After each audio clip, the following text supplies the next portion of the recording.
Astea sunt doar pentru alea, știi, pentru început. Uite ce frumos se vede acum cu lumină, cum coboară rambla în jos, așa, în pantă. Poți să mă întrebi? Nu mă întrebi? Trebuie să încep eu. Ce e important pentru mine acum?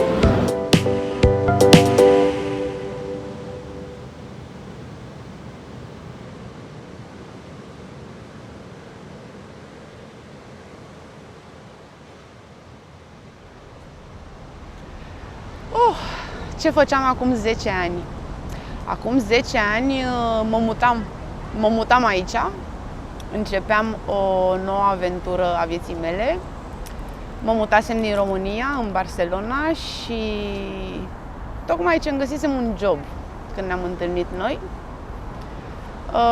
Eram pusă pe fapte mari, aveam planuri extrem de complexe, îmi doream foarte multe lucruri. Eram extrem de energică și cu mult curaj pentru tot ce avea să se prezinte în fața mea. Am trăit foarte mult în ultimii 10 ani de zile, 12, pot să zic că jumate i-am trăit și următoarea jumătate m-am stabilit. Am lucrat foarte mult la independența mea, am lucrat foarte mult la proiecte personale, am învățat foarte multe lucruri, am iubit foarte mult, am trecut prin foarte multe sentimente umane plăcute. S-au schimbat și foarte multe lucruri, s-au schimbat toate lucrurile. Alt gen de job, alt gen de viață, totul mult mai liniștit, totul mult mai calm. În perioada asta eram foarte preocupată să mă distrez, să am foarte multe experiențe de viață, să umblu, să alerg, să văd lume, să ies, să fiu întotdeauna afară și cu oameni și cu lucruri și cu activități. Acum sunt un pic la polul opus, îmi place liniștea, îmi place calmul. Consider că în ziua de azi sunt mult mai stabilită, mă simt ca acasă, spre deosebire de acum 10 ani când eram extrem de pierdută și de... Nu-mi găseam locul, îmi căutam locul. Acum mi-am găsit locul și mă simt ca la mine acasă. Sunt foarte fericită, am un cățel, am un job de 5 ani de zile și simt că în ziua de astăzi sunt mult mai preocupată de mine și de cum mă simt eu decât,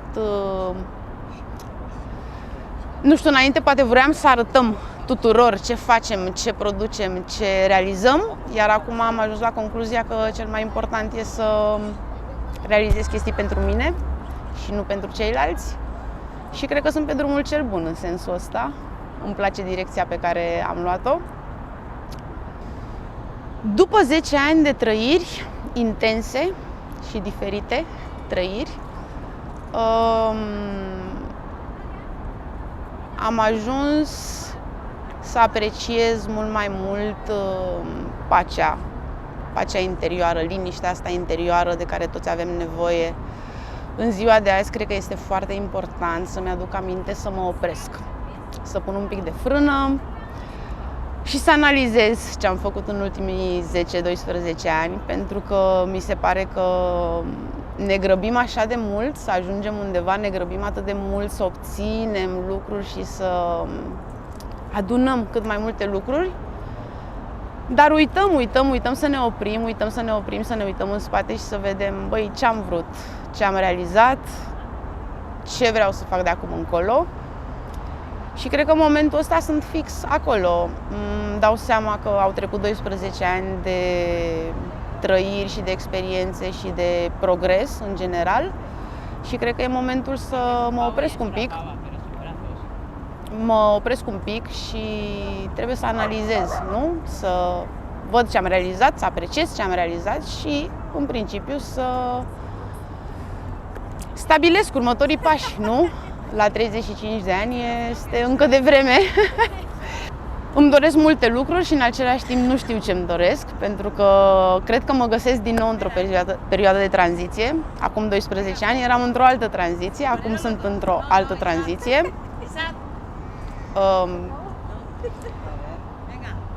Acum trebuie să îmi dau seama cum va fi cel mai bine, cum aș putea să fac cel mai bine să-mi asigur următorii 10 ani de liniște și pace și fericire sufletească, împliniri pe planul carierei, pe plan artistic, pe lângă cariera obișnuită pe care toți o urmăm, mă ocup și cu arta. Îmi place să pictez, îmi place să pictez tablouri, it's my side hustle.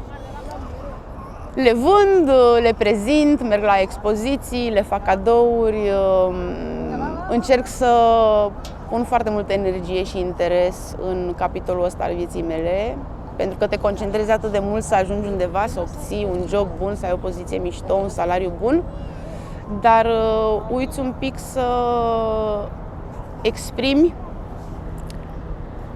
ce se întâmplă în interiorul tău și în sufletul tău și în mintea ta și eu am găsit această activitate, pictatul, ca o exprimare a interiorului către exterior. Îmi place foarte mult să mă dedic artei, îmi place foarte mult să produc lucruri cu mâna mea, să le văd după aia și să mă uimesc de ceea ce am creat. Important acum pentru mine este familia, din multe puncte de vedere, pentru că am ajuns la concluzia că sunt cei mai importanți oameni din viața ta. Acum că l-am și pe fratele meu aici în Barcelona, viața este mult mai frumoasă. Concis, ce este important este să iei un moment pentru tine, să te uiți către interior și să cauți pacea interioară, liniștea interioară. Întotdeauna trebuie să progresăm, să ne uităm înainte, dar este foarte important să te oprești și să te analizezi ce ai făcut până acum și să analizezi ce vei face în continuare. Îți mai aduci aminte ce ai spus acum 12 ani? Îmi aduc aminte cam tot și nimic. Îmi aduc aminte că eram foarte blondă și foarte tânără și foarte curajoasă. Îmi amintesc că vroiam să aparțin de un loc și îmi amintesc că vroiam să fac design de haine, ceva de genul ăsta. Cred că aveam eu un plan cu haine. Cred că plănuiam foarte mult, cred că eram într-o perioadă de tranziție în care plănuiam diverse lucruri și cred că nu aveam nicio idee fixă, dar aveam toate ideile pe care un om poate să le aibă.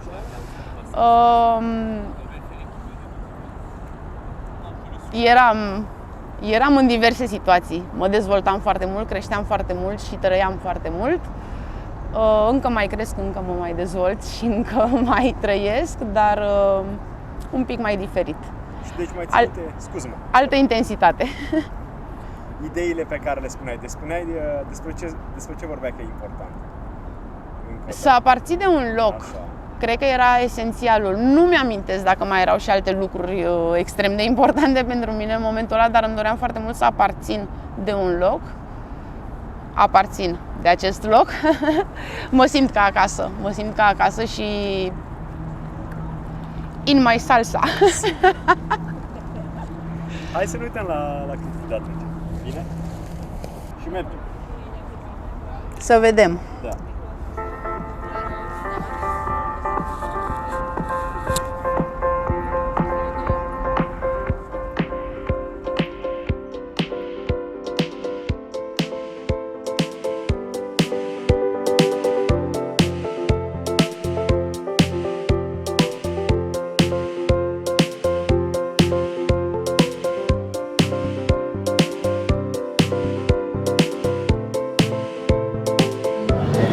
Ce e important pentru mine acum, că mă aflu într-o perioadă de tranziție în viață, este foarte important să mă stabilizez un pic, să-mi aranjez lucrurile,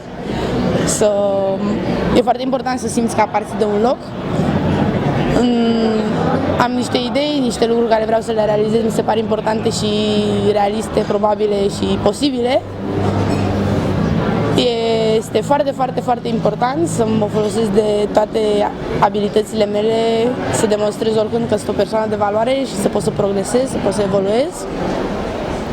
În orice situație, evoluția și progresul sunt cheia și atunci cred că totul vine de la sine, se așează, un pic de muncă, un pic de gândire corectă, decizii luate corect și atunci totul cred că este bine în final.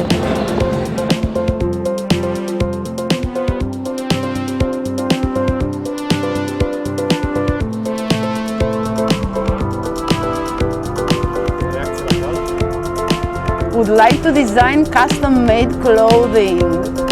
Asta ziceam. Wow! Ce blondă și tânără eram. Blondă, tânără și curajoasă. Nu mi-era frică de nimic, de nimic, de nimic nu mi-era frică. Nu mi-era frică de nimic. Mă obsedează chestia asta. Foarte... Se pare că erai mai curajoasă atunci decât acum? Absolut, 100%. Nu știu dacă era mai curajoasă sau era mai inconștientă. Nu știu exact where is the fine line between the two. Da, e bună. Wow, ce întoarcere în timp! Mi-l aminteam și nu mi-l aminteam, dar într-adevăr am zis chestia cu progresul, am o problemă, se pare, trebuie să progresez. Da. Cred că mă plictisesc stând pe loc, stagnarea nu-mi face bine. M-am emoționat un pic la faza asta. Dar e interesant să descoper că am împlinit ce am zis. Am progresat, aparțin de un loc. N-am făcut custom-made clothing, dar am făcut tablouri. Am început să pictez și alte lucruri artistice. Overall, cred că au mers bine ultimii 10 ani. Adevărul gol-goluț este că nu prea pot să-mi imaginez ce va fi peste 10 ani. Pot să-mi doresc anumite lucruri, dar sincer nu pot să-mi imaginez exact pe unde vom fi. Totul trece foarte repede pe lângă noi și nu știu în ce măsură mă voi adapta, însă cred că va fi foarte valabil treaba cu sănătatea. Va fi din ce în ce mai important și liniștea interioară, nivelul de liniște interioară pe care mi-l doresc acum, cred că va fi exponențial mai mare. Ce sfat aș avea pentru mine este să o iau ușor, pentru că graba strică treaba. Și un sfat pentru mine este să fiu foarte atentă la mine.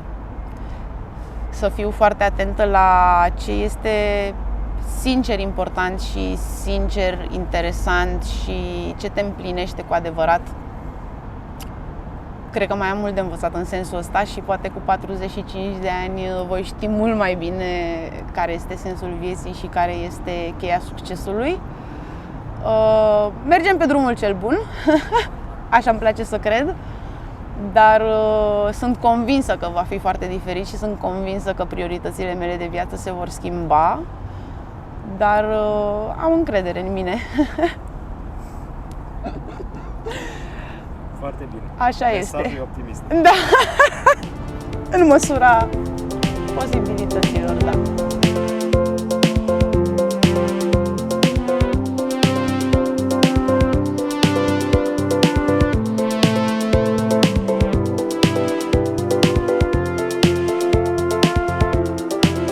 La un moment dat să ne vedem peste 3 ani și să mai facem un video și să spun ce am realizat după ce ți-am spus dorințele mele de împlinire și așezare, mi-aș dori să spun ce am realizat ulterior. Cu plăcere. Gata. Lasă-mă că m-am emoționat și m-am înroșit.